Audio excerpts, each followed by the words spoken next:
Hey YouTube, this is Sergeant Blockbuster, and today I'm going to build a zombie apocalypse survival weapon. In a lot of movies and games, you'll see the main character hobble together random scraps to make incredible weapons. I want to see if that's possible in real life. To start out, I found a ceiling fan motor. We're going to use this for the basis of my weapon. Alright, next up, I'm on my way to the bins. A lot of times people dump electronics there. Let me trim these hedges along the way.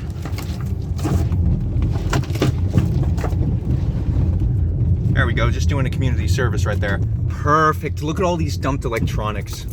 Perfect. The fridge, I'm eyeballing that fridge. I know the cord off, that's gonna be real nice. If someone didn't smash the darn thing. Look at that. How unfortunate.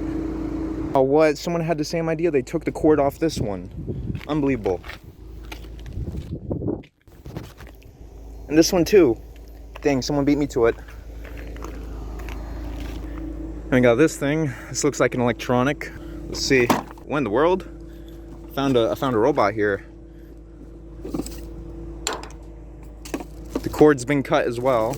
Dang. Oh, look at TV. But the cord's missing. Are you kidding? I'm having the worst luck today. But you know what? I could bend those spokes back into place. So I'll be taking this cord. Oh, that's nice. There we got our cord. Second location is the wilderness. Here looks like a good pull-off point. Let me just pull off right here.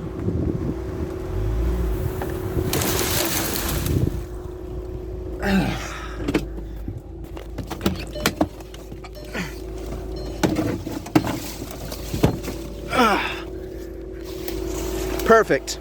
All right, we're gonna go off in these woods and try and find some materials. I'm sure you're wondering why in the start of the video, I was in the middle of the wilderness. Well, now we cut back to that segment where I'm looking through the wilderness for pieces of sheet metal. A lot of catastrophic hurricanes blow through this island, and pretty much anywhere you walk in the wilderness, if you walk long enough, you're gonna find somebody's roof, or at least a piece of it. My goal is to find some of that sheet metal because it becomes razor sharp when torn or cut, and I'm gonna use that for the blades. So we're gonna pick a random direction and walk off like an NPC, and we'll find something eventually. Oh, cool. Look at the friend I made. As expected, found a piece of someone's roof, but as you can see, mud has buried it way too deep. Can't even get it out, and it's pretty rusted through. All right, found another piece of metal, but once again, buried by a mudslide. No chance I'm getting that out.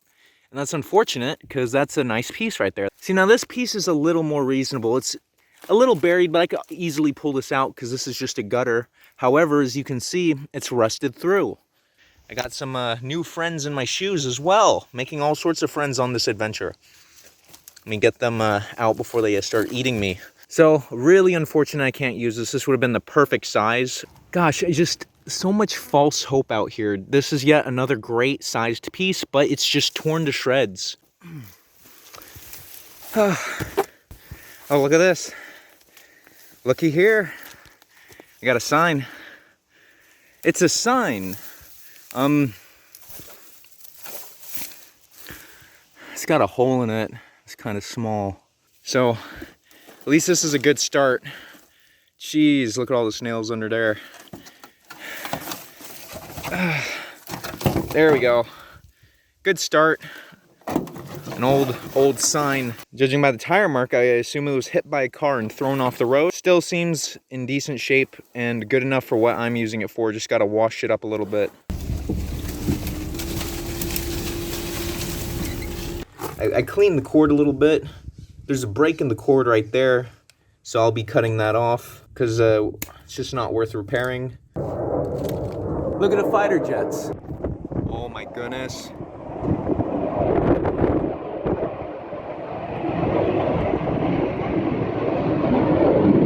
Wow, it's going so fast I can't even hear it. Can't even hear it yet. Look at that. It's gonna go below the mountain right there. There's the other one.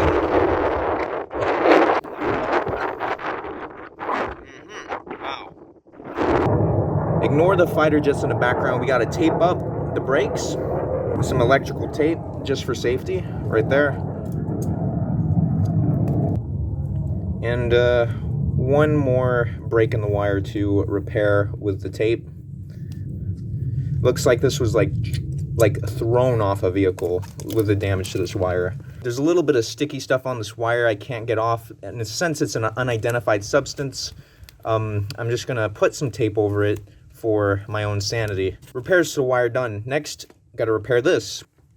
So, just gonna bend these back into place, I hope. Yeah, it's pretty good. Okay. Next is this one. Just pop that back in.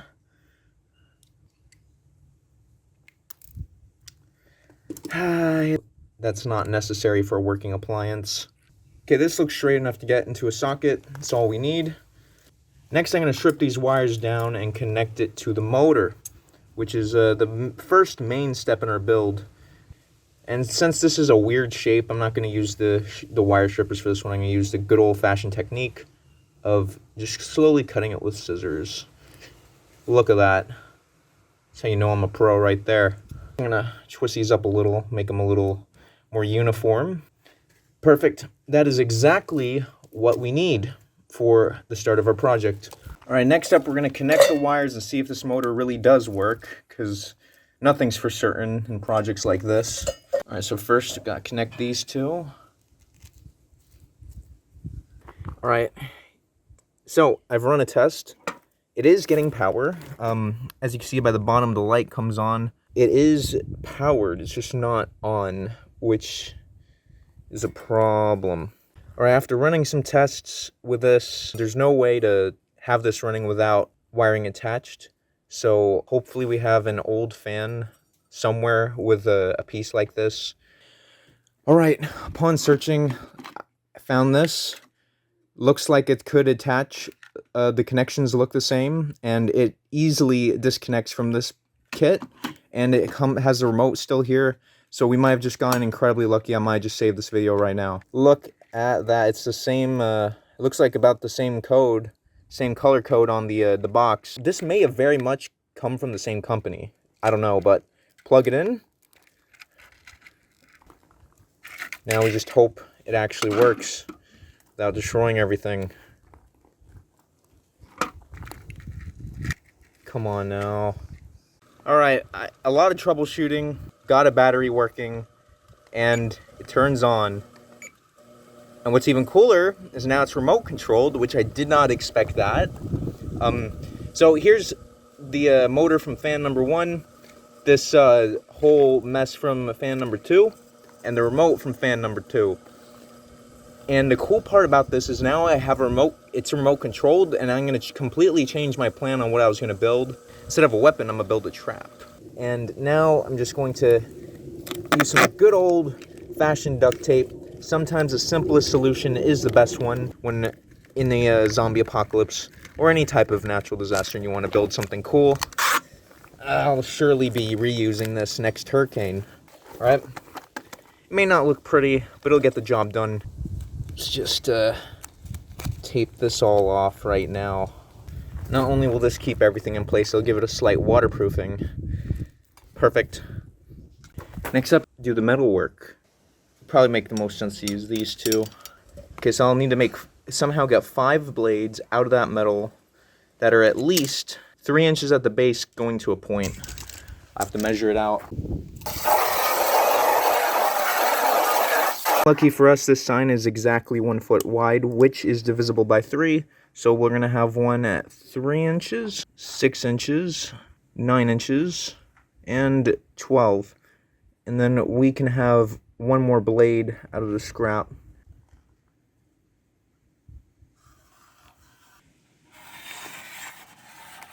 Alright, got the blueprints for the blades drawn out. I'll just have to use one of these scrap pieces for the 5th blade because I don't have enough metal. But we have 4 nice uniform blades here ready to be cut. I gotta cut them and sharpen them.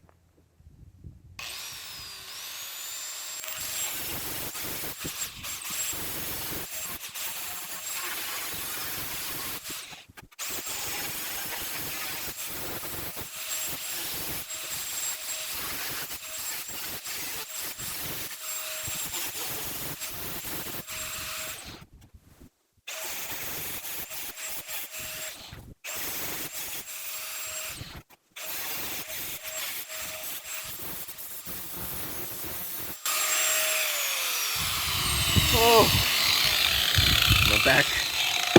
Ah. Right, got the blades cut. Man, those look great. The next step is to mark where the screws go so I can drill them out into the metal. So we'll line up the blade behind this. Then I'll just do a little dot with the permanent markers.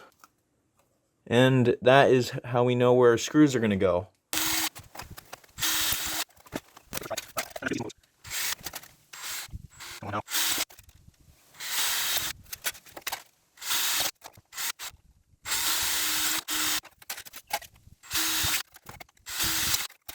Got the main blades done. Alright, next up, I'm going to mount it to this plank of wood here using the original ceiling mount.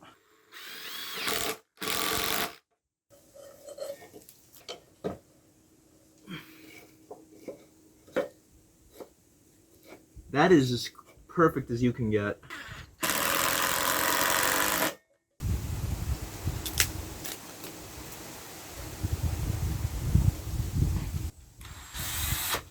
I cannot wait. Oh man, this is gonna be great. Nothing better than seeing your project actually getting finished.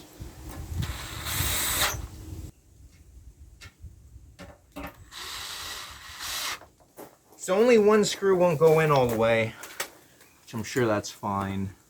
It's probably not a good idea to be near this thing. So hey, that's what the remote control's for, right? Right, viewers, got the remote. Please work.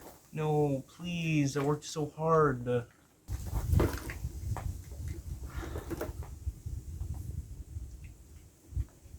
Whoa! Oh, wow. Okay, I don't know, I just plugged it in and out a few times. I'm so glad I wasn't standing closer to that thing, because that would have been painful. Look at that thing go! And I got the remote control right here, so I could stop at any time. It's perfect. I'm terrified this thing's gonna fly off and hit me though, so.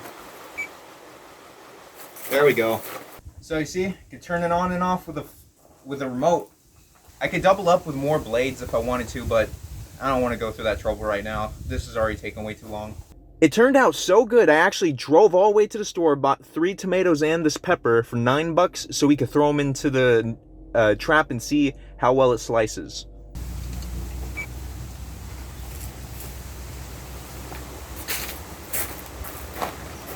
Oh man, this thing is so sketchy. Why do I build these things? The moment we've all been waiting for. Back from the store, about to throw a $3 tomato at the Spam. Oh! Wow! Sliced it right in half. Dang! That is so cool. Oh!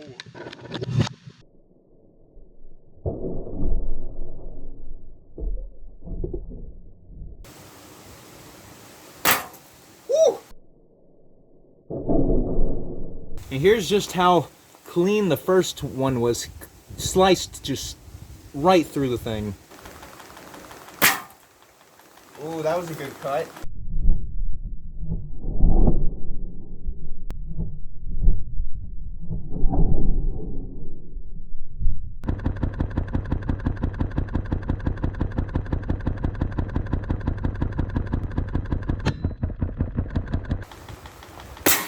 Ooh.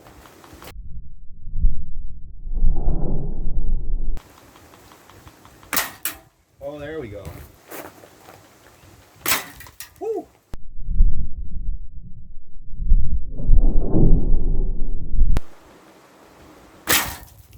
Ooh.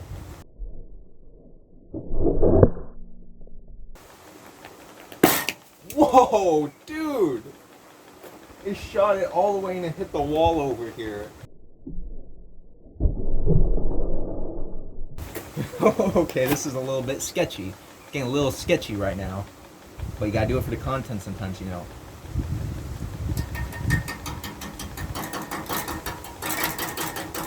Wow, eats it. Look at that. Alright, well there you have it. Remote control trap thing. I built. You could put it on a wall, on a car, hidden in the ground. Great for anything you're up against. And as you can see in this video, great for making salsa. So thanks for watching that video. Don't forget to leave a like, comment, subscribe, and I'll see you guys later.